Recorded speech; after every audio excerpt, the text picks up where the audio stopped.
যোৰহাটৰ জয়া ভৱনত টাই আহোম সংস্কৃতি সংৰক্ষণ আৰু শিক্ষা বিকাশ সমিতি টাইচাৰৰ উদ্যোগত চাওলুং চুকাফা দিৱস তথা অসম দিৱস উদযাপন কৰা হয়।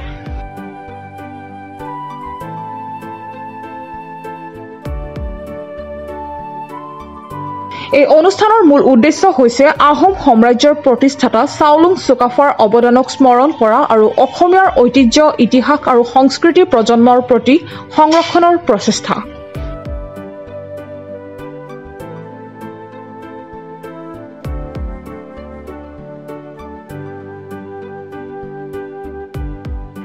অনুষ্ঠানটোত বিভিন্ন পৰম্পৰাগত কাৰ্যসূচী আৰু সাংস্কৃতিক অনুষ্ঠানৰ আয়োজন কৰা হয় যোৰহাটৰ মবন্ধা স্থিত চাওলুং চুকাফা সমন্বয় ক্ষেত্ৰত।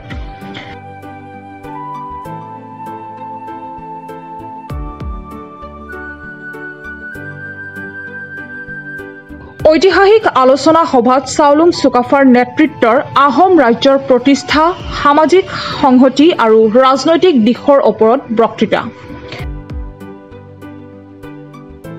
এই উদযাপনে অসমৰ একতাৰ প্ৰতীক চাওলুং চুকাফাৰ আদৰ্শক নতুন প্ৰজন্মৰ মাজত জীৱন্ত কৰি ৰাখিবলৈ লক্ষ্য কৰিছে। অনুষ্ঠানটোৱে অসমীয়াৰ সাংস্কৃতিক ঐতিহ্যৰ প্ৰতি শ্ৰদ্ধা জনাই সমাজত সম্প্ৰীতিৰ এনাজৰী আৰু অধিক শক্তিশালী হ'ব বুলি আশাবাদী।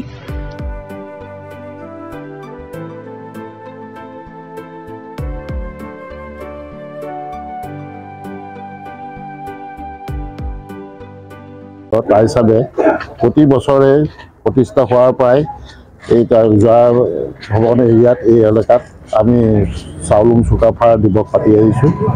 চাওলুং চুকাফাই যেতিয়া ইয়াত প্ৰৱেশ কৰিছিলে সময়ত তেওঁ গোটেই বিভিন্ন জাতি সম্প্ৰদায় লৈ একলগ কৰি এখন ৰাজ্য কৰিছিলে, কোনো যুদ্ধৰ দ্বাৰাই নহয়, এটা বিভিন্ন ধৰণে তেওঁ মিতিয়ালি কৰি তেওঁলোকৰ লগত কৰিছিলে। সেইকাৰণে যেতিয়া AGP গভৰ্ণমেণ্ট আহিলে তেতিয়াৰ পৰা এই দিৱসটোক অসম দিৱস হিচাপে পালন কৰিব ল'লে আৰু আজি অসমৰ বিভিন্ন জেগাত চাওলুং চুকাফাৰ দিৱসটো পাতিব লৈছে। আৰু আপোনালোকে সুধি সুখী হ'ব যে এইটোৰ কাৰণে এতিয়া আমাৰ বিভিন্ন জেগাত আমাৰ এটা সম্প্ৰীতিটো বাঢ়িছে। বিশেষকৈ উজনিত এইটো এটা বিশেষ পৰ্ব নিচিনাই হৈ পৰিছে। সকলো জাতি সম্প্ৰদায় লগ খাই পেলাই আমি চুকাফা দিৱস পাতোঁ, অসম দিৱস হিচাপে পাতোঁ চুকাফা দিৱসটো। আৰু এইটো আমাৰ কাৰণে এটা সৌভাগ্যৰ কথা যে 600 বছৰ যিটো জাতিক কৰিলে পৃথিৱীৰ কোনো ৰজাই আজিলৈকে 600 বছৰ ৰাজত্ব কৰিব পৰা নাই। কিন্তু চাওলুং চুকাফাই প্ৰতিষ্ঠা কৰি যোৱা টাই অসম দেশক এটা গঢ় দিলে আৰু তাৰ যোগেদি এইটো হ'ল। কিন্তু এতিয়া আমাৰ বেয়া লাগিছে যে শেষ ৰাজধানী যিটো যোৰহাটত আছিলে, আমাৰ এতিয়া জইণ্ট ডাইৰেক্টৰ হেল্থৰ অফিচৰ জেগাত, সেইটো লাহে লাহে নাইকিয়া কৰি পেলোৱা হৈছে।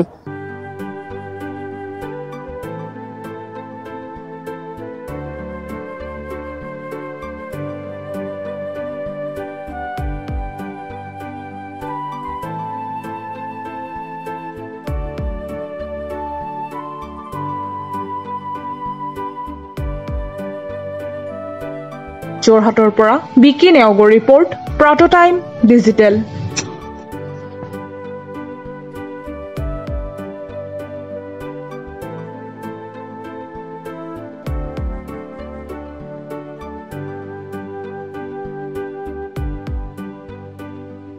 অসমৰ সংবাদ জগতখনৰ বাবে এক সুখবৰ। নৰূপ নসাজেৰে প্ৰায় 30 বছৰীয়া অভিজ্ঞতা পুষ্ট সাপ্তাহিক কবচ পুনৰ এবাৰ ৰাজ্যৰ মাজলৈ। স্বত্বাধিকাৰী প্ৰণীতা কলিতাৰ দ্বাৰা প্ৰকাশিত আৰু অমৰজ্যোতি প্ৰিণ্টাৰ্ছ, গুৱাহাটী কমাৰ্চ কলেজৰ বিপৰীত ফালে মুদ্ৰিত। আমাৰ ঠিকনা মুখ্য কাৰ্যালয় অসম ফৰেষ্ট স্কুল, হৰি মন্দিৰ পথ, গুৱাহাটী আৰু অস্থায়ী কাৰ্যালয় কলিতা মাৰ্কেট, বিজয়নগৰ, কামৰূপ, অসম। মোবাইল নং 9435114666 আৰু 7024722813। Mail ID prabhati.ahom@gmail.com।